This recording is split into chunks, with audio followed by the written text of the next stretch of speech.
નમસ્કાર, હું છું આપના સાથે ઈશા દુબે. આપ જોઈ રહ્યા છો જનસાક્ષી ન્યૂઝ. નજર કરીએ આજના મુખ્ય સમાચારો પર.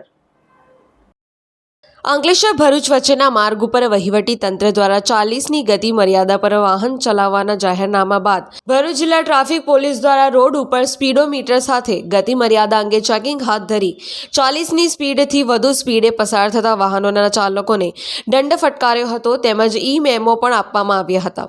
ટ્રાફિક સપ્તાહ અંતર્ગત અંકલેશ્વરથી ભરૂચ જતા માર્ગ પર સ્પીડોમીટર મૂકી વાહનની ગતિ તપાસ કરવામાં આવી હતી. દૂરથી જ ગતિની જાણ થતા સાથે રોડ ઉપર તેના ટ્રાફિક પોલીસ જવાનને જાણ કરી વાહન થોભાવી દંડ કરવામાં આવ્યો હતો. આ ઉપરાંત હેલ્મેટ, સીટ બેલ્ટ સહિત આરટીઓ અને ટ્રાફિક નિયમના ભંગ બદલ વાહન ચાલકો સામે કડક કાર્યવાહી શરૂ કરી હતી. પિન્ટુ મોદી, જનસાક્ષી ન્યૂઝ, અંકલેશ્વર.